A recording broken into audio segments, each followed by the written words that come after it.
In this talk, I will argue that despite the entrenched status quo in international relations, and notwithstanding the current global convulsion unfolding across the globe, humanity stands closer than ever to the dawn of Baha'u'llah's world order and his vision of world peace, the most great peace.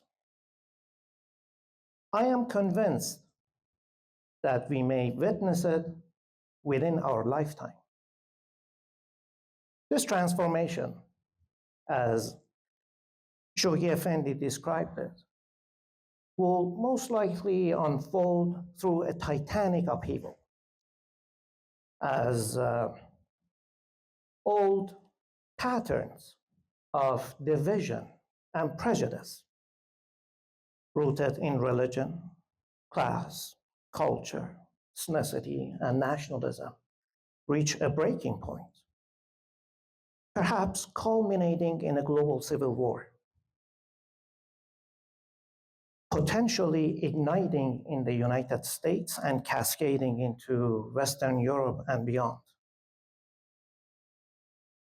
Concurrently, states already polarized into opposing ideological camps may enter their final confrontation, unleashing the power of modern weaponry in the nuclear age. These trials will pave the ground for renewal out of the ashes of the old order. As Baha'u'llah predicted, all the governments on earth will change. Out of the ashes of this world order, a new one will rise. And when it rises, it promises a peace, a justice, a unity that no age has ever seen. In order to support my argument, I will undertake a discourse analysis of Shoghi Effendi's two major writings, The World Order of Baha'u'llah and The Promised Days Come. I will first begin by portraying the Guardian's explanation of the world as a strangely disordered international system. I will then move on to examine the fundamental causes of this disorder, which, according to the Guardian, is replete by a universal convulsion, a titanic upheaval, he calls it, to be exact. In the final analysis, I will analyze that this universal convulsion of unfolding of events is not merely a crisis per se, according to the Guardian, but necessary precondition for the emergence of the most great peace and the dawn of Baha'u'llah's new world order. With that explanation in mind, you'll notice that I'll be going over the Guardian's two major works, The World Order of Baha'u'llah and The Promised Days Come. We must understand these two texts side by side in order to perceive the full range and power of the Guardian's pen here, and his argument, rather. And so I want to dedicate some time to go over how Shoghi Effendi portrays the present world order as a strangely disordered world by going over this quote from The Promised Days Come. The Guardian wrote, "What we witness at the present time, during what he calls the gravest crisis in the history of civilization, is the adolescent stage in the slow and painful evolution of humanity." The adolescent stage. In the World Order of Baha'u'llah, the other text, the Guardian picks up where he left off by telling us that the long ages of infancy and childhood through which the human race had to pass is finally receding to the background. Humanity is now experiencing the commotions invariably associated with the most turbulent stage of its development, he then wrote, the adolescent stage. That's where we're at. It is there, he concluded, where the ultimate development, that's the phrase he uses, where the ultimate development of humanity lies. What is that ultimate development of humanity? He also clarifies that stance. The unification of the whole of human race is the hallmark of the stage in which present-day society is now approaching. The unity of family, of tribe, of city-state, of nation has been successfully attempted and fully established. World unity is now the goal which, or toward which, whereas humanity is now striving. So that's part of the explanation of what he means by this strangely disordered world, which you see right here. He's asking us that we must pause to reflect upon the present state of a strangely disordered world. And right after this quote, he brings in Baha'u'llah himself and Baha'u'llah's diagnostic statement about the present world order. Baha'u'llah wrote, the winds of despair are, alas, blowing from every direction. And the strife that divides and afflicts the human race is daily increasing. The signs of impending chaos can now be discerned in as much as the prevailing world order is lamentably defective. Lamentably defective. So, where we're at this juncture in history, according to The Guardian, is marked by the powerful operations of a titanic struggle, a titanic upheaval. And then The Guardian moves on in both works, in The Promised Days Come and The World Order of Baha'u'llah, to give us a glimpse of some of the fundamental causes of this strangely disordered world. And he starts by this category that he calls the impotence of statesmanship, leaders of the world. And take a look at what he's asking in the form of a rhetorical question, which is The Guardian's style. And we all know that The Guardian, Shoghi Effendi, does not mince words in his writings. Speaking truth to knowledge is The Guardian's fantastic passion. What is he telling us? Is it not a fact? He's asking. Is it not a fact? And this is the central idea, he says, to emphasize, the central idea, that the fundamental cause of this world unrest is attributable to the failure of those in whose hands the immediate destinies of peoples and nations have been committed. Is it not a fact? He calls it an absolute truth. It's not to be disputed.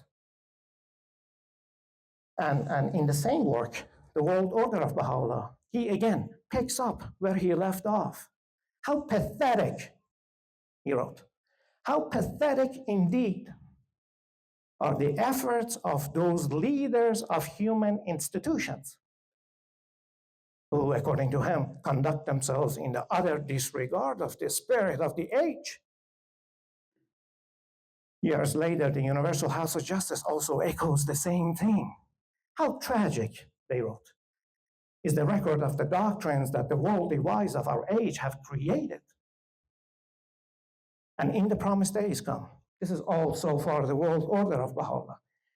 In the promised days come, the Guardian comes back to this point of condemnation of the conduct of the present day leaders of the world, particularly those who are in charge of religious institutions, who have meddled themselves in partisan politics in a language that is quite or highly evocative, condemns, rejects, and brings to forth the full power and range of the Guardian's pen. He wrote, their high priests are the politicians and the worldly wise, condemning present-day leaders of human institutions. The high priests are the politicians and the worldly wise, the so-called sages of the age.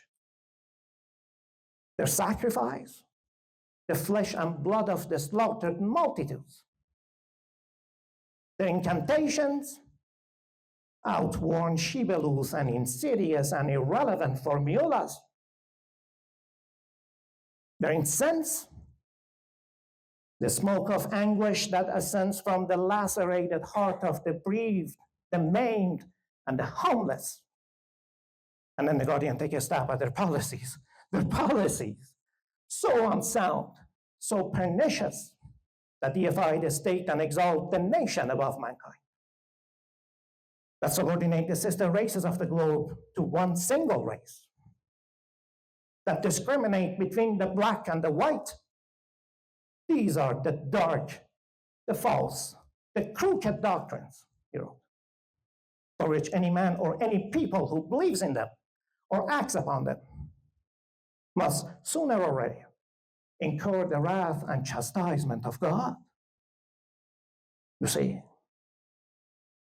And indeed, the time must come when the leaders of human institutions will be brought into account for their political, administrative, and moral stewardship, for their contribution to the cause of global peace is the normalization of a perpetual arms race baptized as a means of human salvation. Their incense, the anguish of war-torn nations.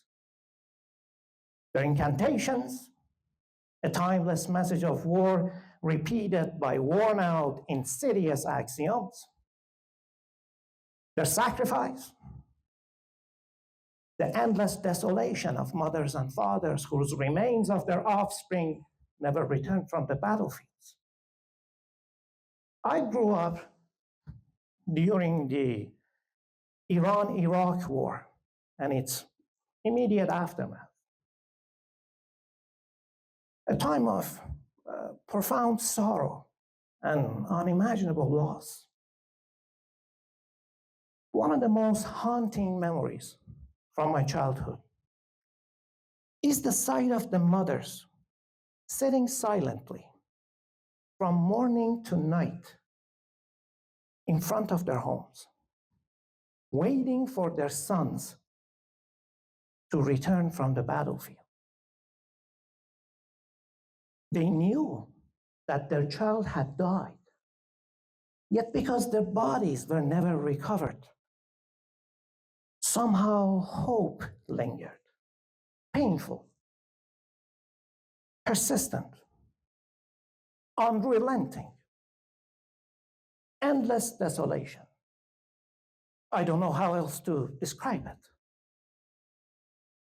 No words can describe the agony etched into the faces of the mothers or the waiting mothers that I saw. In war, there is no victory, only varying degrees of tragedy. And so concludes the Guardian, the unrest and suffering afflicting the mass of mankind are attributable to the unwisdom and short-sightedness of the framers of the peace treaties. Only a biased mind can refuse to admit.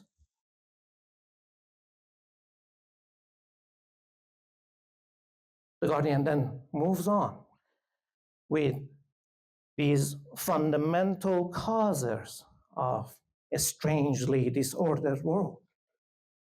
Now he's bringing to fore humanity itself, humanity's failure to recognize the truth embedded in the cause of Baha'u'llah.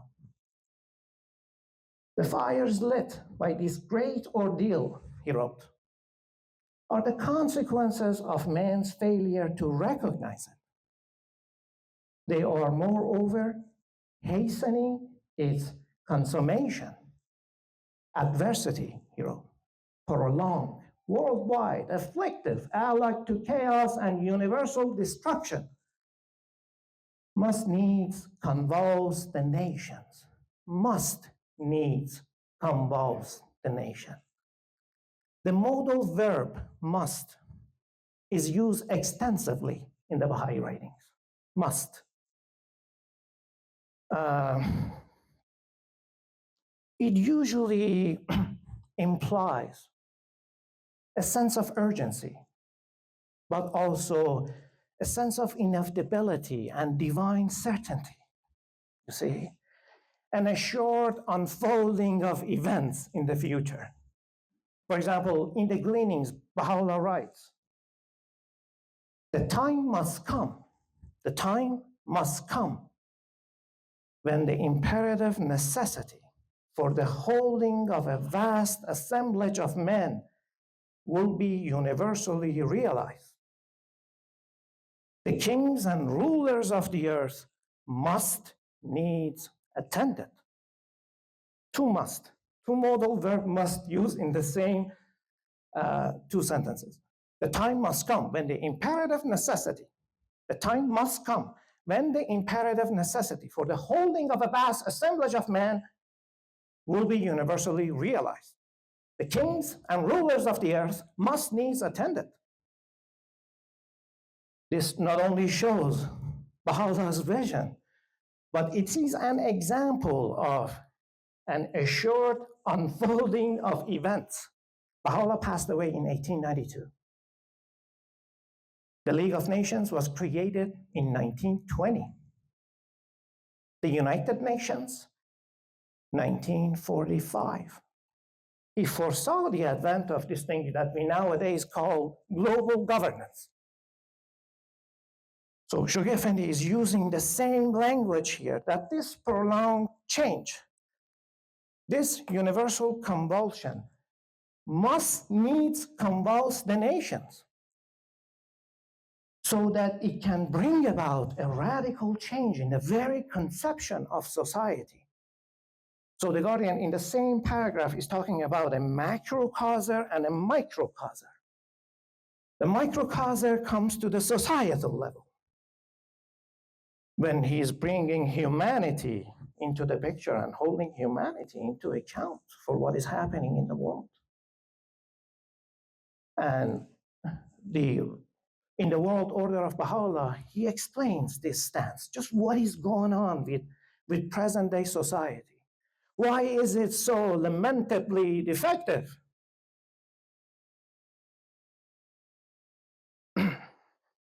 The phrase he uses to explain present-day society, the terminology he coins, a decadent society. He wrote, the recrudescence of racial animosity. That's where he starts, giving us what are some of the characteristics of this thing that he calls decadent society responsible for the chaos that the world is currently in. The recrudescence of racial animosity, he wrote, of patriotic arrogance, the increasing evidences of selfishness, of fear, and of fraud, the spread of terrorism, of lawlessness, of drunkenness, and of crime. The weakening of family solidarity, the laxity in parental control, the lapse into luxurious indulgence, the irresponsible attitude toward marriage. It keeps going. The irresponsible attitude toward marriage and the consequent rising tide of divorce, the degeneracy of arts and music, the infection of the press and literature. These appear as the outstanding characters. Now he gets to the final point. These appear as the outstanding characteristics of a modern decadent society. A society that must either be reborn or perish. How many of us see it being reborn? I ask rhetorically. If not reborn, then the Guardian's point about perishing stands. And he also gives us another glimpse of humanity's failure.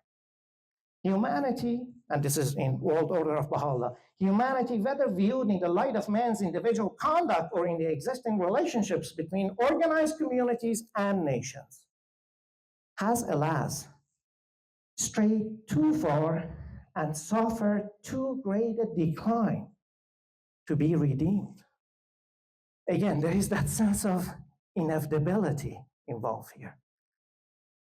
In the promised days come, a tempest, the Guardian is telling us, a tempest, unprecedented in its violence, unpredictable in its course, catastrophic in its immediate effects, is at present sweeping the face of the earth. Its driving power is remorselessly gaining in momentum and rage. Humanity is gripped, he wrote, in the clutches of its devastating power. It can neither perceive its origin nor discern its outcome. Bewildered, agonized, and helpless, he then says. Humanity is bewildered, agonized, and helpless. Again, that sense of inevitability. That there is here a failure on the part of humanity. Part of it has to do with this conception of what he calls decadent society, and the fact that humanity has strayed too far and suffered too great a decline to be redeemed.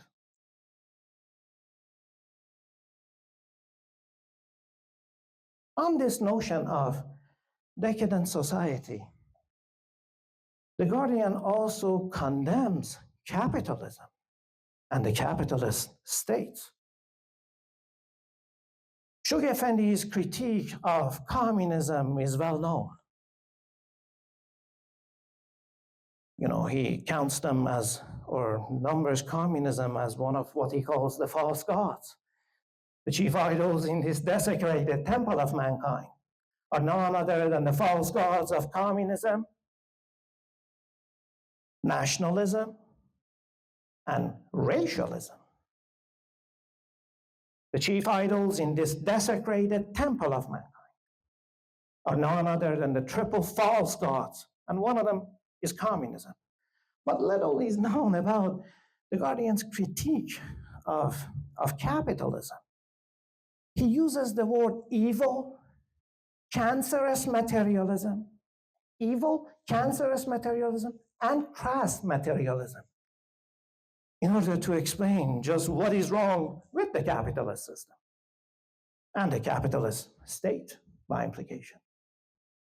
Perhaps the best way we can pick up on the Guardian's point about critique of capitalism is for me to remind you of what the Bayt-ul Azam, the Universal House of Justice, wrote to an individual believer in 1979, where the House picks up where Shoghi Effendi left off with this conception of a decadent society. The House wrote, one of the signs of a decadent society, a sign that is very much evident in the world today. They wrote it in 1979. One of the signs of a decadent society, a sign that is very much evident in the world today, is a fervent devotion to pleasure and diversion. Pleasure and diversion. This unquenchable thirst for amusement, the House wrote. A fanatical devotion to games and sports. A fanatical devotion to games and sports. A reluctance to take any matters seriously. A scornful attitude toward virtue and solid worth, which really all echoes Shoghi Effendi's description of a decadent society. A fervent devotion to pleasure and amusement. This soulless materialism, this feel-good liberalism that is all about the pleasure of the flesh and nothing else. It's spiritless. And it's in line with Shoghi Effendi's critique of capitalism. And he's telling us right here, he's giving us an entire history of capitalism and how it spread around the globe. It's contaminating, use the word contamination. When you speak about contamination, you're almost speaking about a disease here. Contaminating the Asiatic people, starting in Europe, moved on to North America, contaminating the Asiatic people, and is right at the doorstep of Africa, bringing its ominous consequences in. That at present, entertainment has become a fixation. Amusement has become a fixation. Is not strange to any one of us.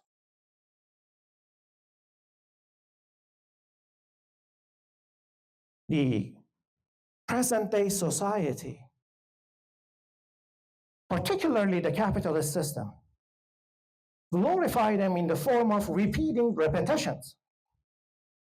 In the process, creating a culture of addiction. Addiction to entertainment, addiction to amusement, addiction to work, addiction to drugs, prescription and otherwise, addiction to self. And I will stop there. This addictive greed for economic accumulation, this addictive greed for profit maximization is part of the heart and part of the very essence of all capitalist states. And we see it around the globe. And Baha'u'llah speaks about it, that this is one of the chief drivers of the present-day global convulsion. The revelation of Baha'u'llah aims to reverse it. Baha'u'llah's teachings embody the spirit that is missing from a spiritually barren world.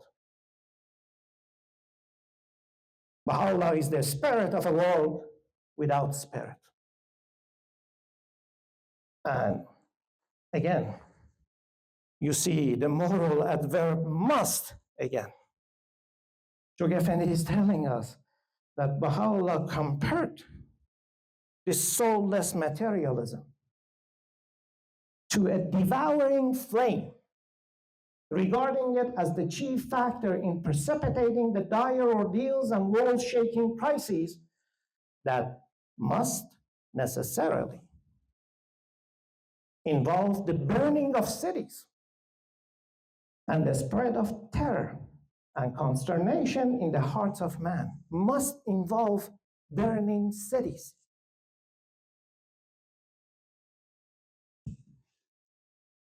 And here, I want to take this opportunity to just read these two texts from The Promised Day is Come and The World Order of Baha'u'llah to you. It's quite self-explanatory and equally ominous in their scope and capacity. This is the Guardian. Shoghi Effendi is reading of Baha'u'llah and the future. Promised Day is Come.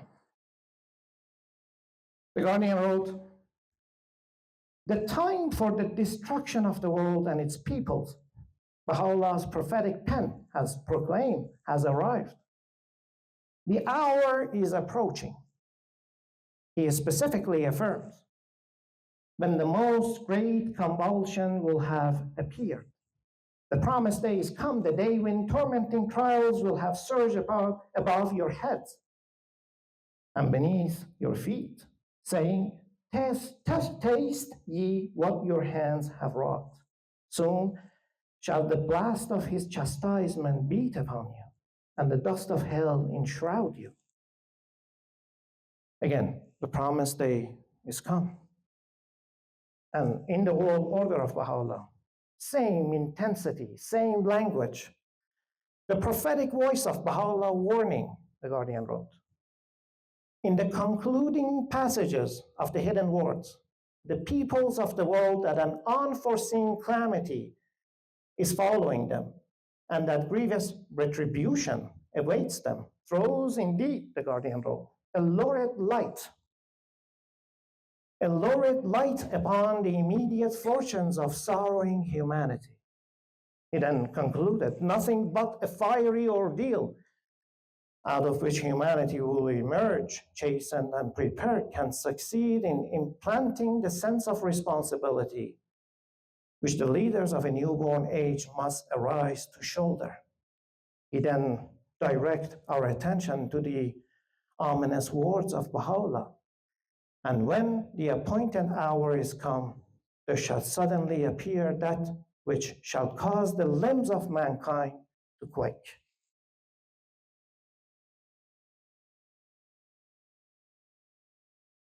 So, what is exactly going to happen according to the Guardian of the Baha'i faith? Again, here, quoting Baha'u'llah. Baha'u'llah predicts that soon will the present day order be rolled up and a new one spread out in its stead. After a time, he also has written, all the governments on earth will change. Oppression will envelope the world, and only then the sun of justice would rise from the horizon of the unseen real. In order to understand the relevance of Baha'u'llah's prophetic pen here, when we look at the present-day global geopolitics, we realize that the earth or the globe is holding its breath. Global security is a ticking time bomb. There is unresolvable tension, unresolvable conflict in nearly every corner of the world. You have the South versus North Korea, officially still in a state of war. An armistice agreement is there, but no peace treaty. And because of the North's ambitions of nuclear program, the United States is involved. Because of geopolitical reasons, Japan is involved. China is involved. In the ongoing conflict between Ukraine and Russia, on one hand, Iran is involved, providing drones. North Korea providing foot soldiers. On the other hand, you have the United States involved. You have the entire European Union involved. You have the NATO involved. Just this past June, for example, the NATO summit in Hague, the member states agreed to increase their defense budget from 2% of the GDP to 5% of the GDP by 2035. So that's the world. At the same time, you have the Israeli-Palestinian conflict, which would never be solved under the status quo of the present-day international system. As to why, that's a whole other debate. So the world is literally holding its breath. At the same time, the world spent a staggering and record-breaking $2.7 trillion this past year on military expenditures. $2.7 trillion. This is not about just the sheer scale of spending here. It also reflects a deeper reality. Entire classes, communities, and industries are economically intertwined or entwined with this budget. Their livelihoods depend on its continuation. This entrenchment makes disengagement nearly impossible until a catastrophe forces a reckoning, you see. And all this is happening in an age marked by nuclear giants and ethical lightweights. All of this. At the same time, on the societal level,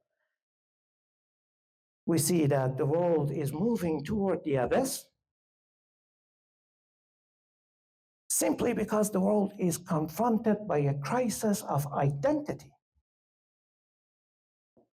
And the Universal House of Justice, in a letter to the Baha'is of the world published in 2019, spoke about this, or rather wrote about this.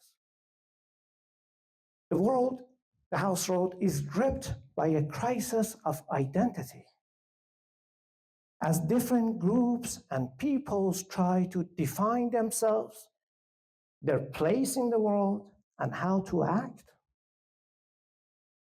Without a clear vision and a shared identity, they fall into competing political ideologies and power struggles.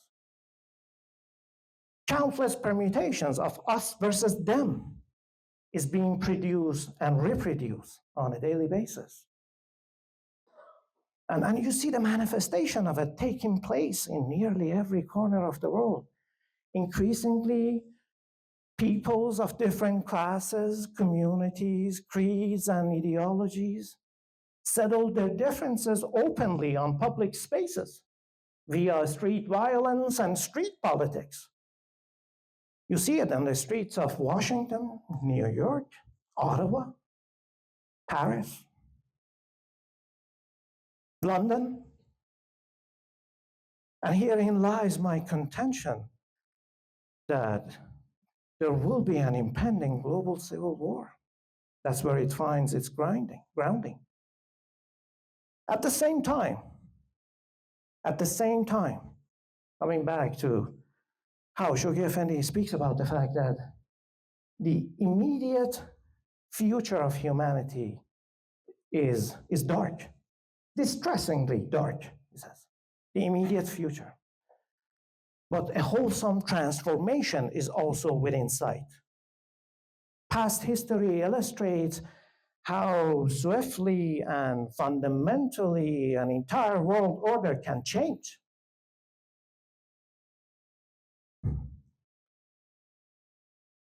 Despite historical facts, history is in this regard ignored. And this is because while history is not forgotten, it is ignored with remarkable discipline.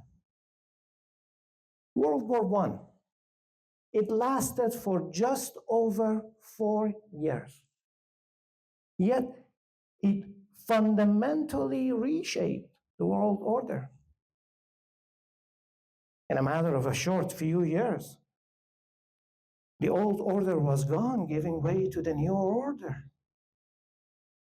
Centuries-old imperial dynasties collapsed. Ottoman Empire, 1922. After more than 6 centuries in power, Russian Empire, almost 2 centuries. the Austro-Hungarian, and the German Empire. This goes to show how suddenly and quickly the old order can give way to the new. After all, Baha'u'llah himself said it. If it were my wish, I could transfer a mere atom, I could transfer a mere drop into an ocean. And with that language of certainty, he's telling us that this is bound to happen. The future beyond the immediate is glorious, according to Shoghi Effendi. It is unimaginably glorious. This phrase is taken from the promised days come.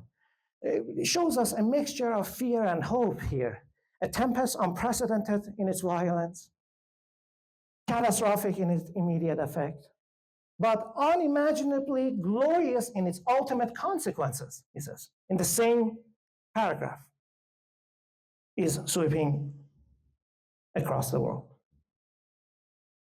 And out of it, what is promised here is a world civilization such as no mortal eye has ever beheld or human mind conceived. So by all accounts, we are approaching that moment of singularity, that pivotal moment where a profound transformation toward a new world order is finally within sight. And here, I want to leave you with a passage from the opening of The Promised Days Come, wherein the Guardian wrote, dear friends,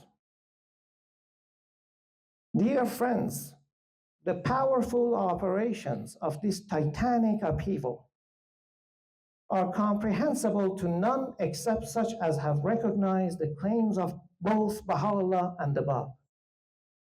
The followers know full well whence it comes and what it will ultimately lead to. Though ignorant of how far it will reach, they clearly recognize its genesis, are aware of its direction, acknowledge its necessity, observe confidently its mysterious processes, ardently pray for the mitigation of its severity, intelligently labor to assuage its fury, and anticipate with undimmed vision the consummation of the fears and the hope it must necessarily engender. Thank you.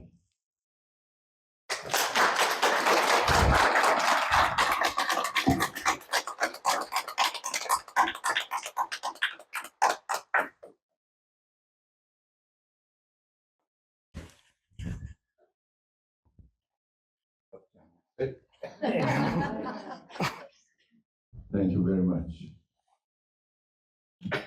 I personally love the writings of Shoghi Effendi, Guardian of the Faith. If you haven't read his letters and books and treatises, please do so. You would really appreciate this gentleman has verbatim of memory has actually said many of them here today. Thank you very much. You're welcome.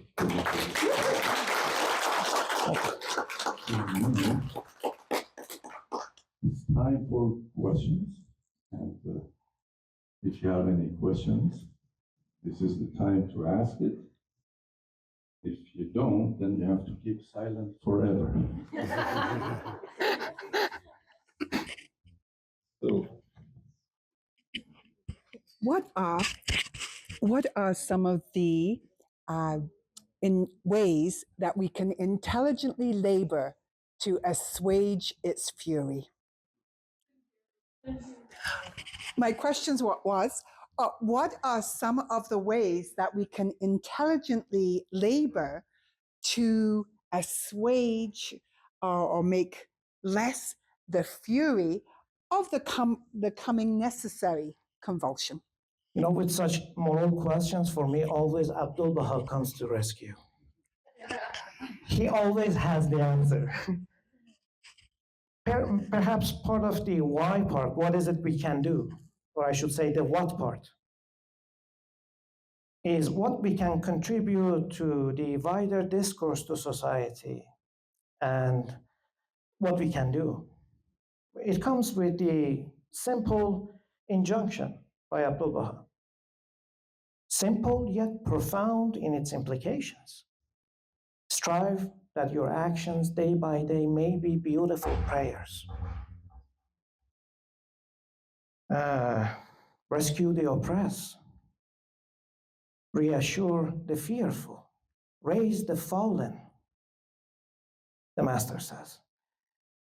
This is what is, and we recite this quite widely in the community. What is almost never coded out of this passage, as part of his Paris talk, if I'm not mistaken, is that at the end of that passage, he also says, this is what is expected of a true Baha'i. That's how he concludes that passage. Service to humanity. That's what we can do. Because service to humanity in the Baha'i discourse is tantamount to praying, to worship. And work done in the spirit of service to humanity is the highest form of worship. It starts from the family to the wider society. So part of what we can do is there. What we can also do, if you ask me that question, I go back to the Guardian himself and what he wrote. We are all aware of our limitations. The Guardian once wrote to an individual believer, I strongly urge you not to dwell on yourself. I strongly urge you not to dwell on yourself. Each one of us, when we look into our failure, is sure to feel unworthy and despondent. And because we know our failures better than anybody else. Each one of us, when we look into our failure, is sure to feel unworthy and despondent. And this feeling, he continued, only undermines constructive effort and wastes time. The Guardian concludes with a powerful argument. The thing for us to focus on is the glory of the cause and the power of Baha'u'llah, which can make of a mere drop a surging sea.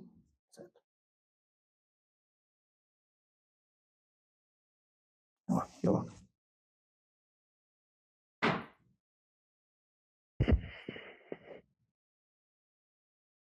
Over here. Oh, you gotta come This over. one don't work. Some more? Does it? Hello? No, it doesn't. I'll speak loud. It was working. It was working? Yes. Oh, Go then ahead. I'm deaf. When you talk with anybody around the world, the hopelessness is getting greater and greater every day. Yet there is no shortage of international communities getting together. The world leaders every year getting together, whether it's on environment or other issues. Why is it not, the will is not there to sit down together and bring out about a way that the society reach what you said that during our lifetime, this will happen? Because you are a strong believer on that. How can you explain that? Yeah, because part of the reason that I'm almost convinced that we may witness the emergence of what Baha'u'llah called the most great feast is because of the sheer degree of convulsion unfolding across the globe. We can get there toward peace in two ways: global deliberation or after suffering unimaginable calamities. That's how I read the writings. But as this is said, and we all know, history is ignored with remarkable discipline. If we learn anything from history, is that we learn nothing from history.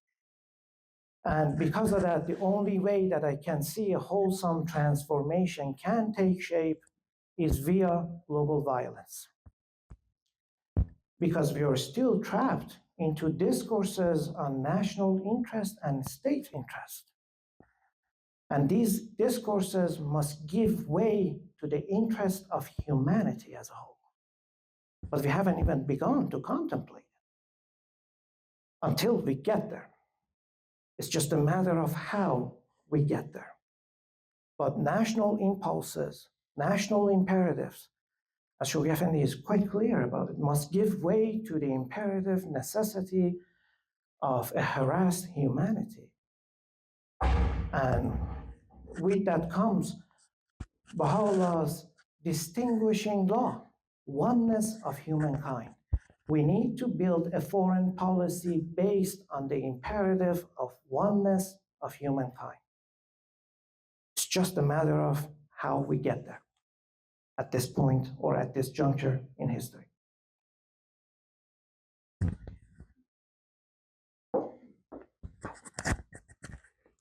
Thank you so much. So when I look out, I can see so many of the signs of disintegration and disunity. And just if you dwell on that, well, you just become totally depressed. And I love what you said about strive that your actions day by day may be beautiful prayers.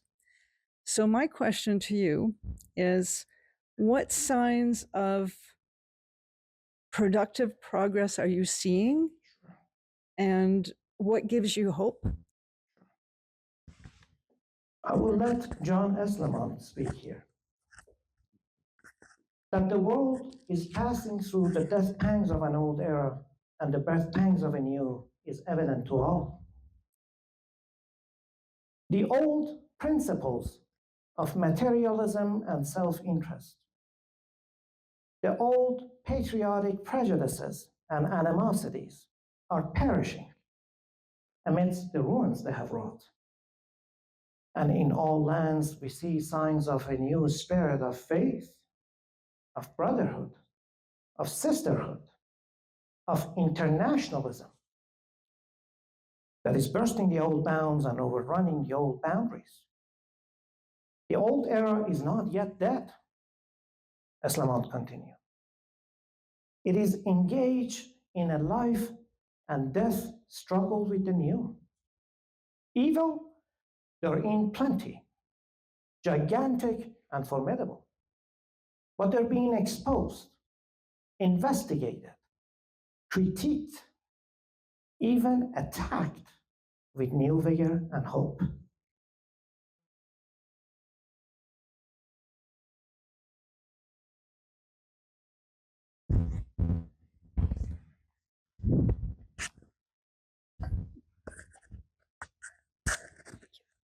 I haven't quite thought this question out fully yet, but I'll give it a try. Oh, welcome to my world.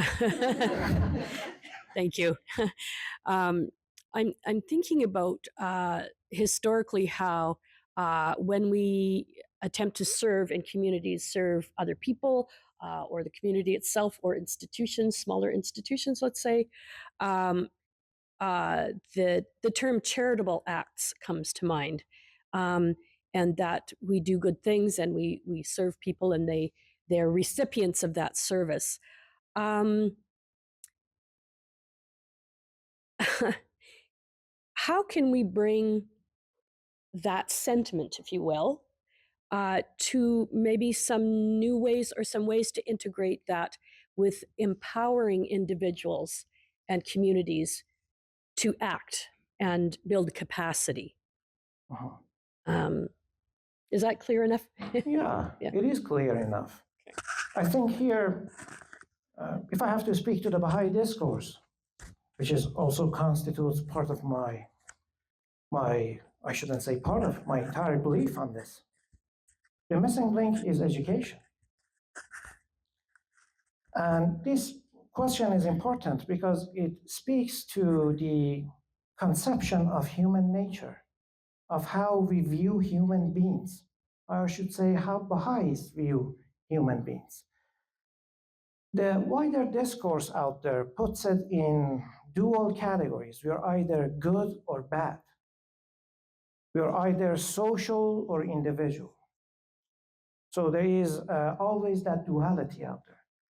The Baha'i faith looks at the individual through the lens of education and treats it with maximum complexity. On the one hand, Baha'u'llah wrote, regard man as a mind rich in gems of inestimable values. Education can alone cause it to reveal its treasure and benefit mankind therefrom. So that's the analytical point of departure for how we understand humanity. We're noble creatures. We can land on the moon, travel faster than the speed of sound, see? But there is also, the Baha'i faith tells us, another dimension to us. Another dimension that can spur us to do catastrophic things. Hence the importance of education. Baha'u'llah wrote, man is the supreme talisman. We're all supreme talisman through admonition and explanation, good counsel and education. That essence will come to light. Yeah, I don't need it. Hold that one. Why? That one's for the Okay, good enough. All I wanted to say, and I know that you'll have some trouble accepting it just from the humility I sense in your presentation. I've been gifted the opportunity to go on pilgrimage a few times, would wish for one more. But Dr. Furitan, I had the honor of hearing presentations made by him. And when he spoke, he always started with, there's nothing I have to say that you need to hear. All you need to hear is what Baha'u'llah has to say, Abdul Baha and Shoghi Effendi and the Universal House of Justice. And you've just spent this entire hour and a half not saying anything but what we needed to hear. And I really appreciate the time and effort you've put into being able to do that. Thank you. Thank you.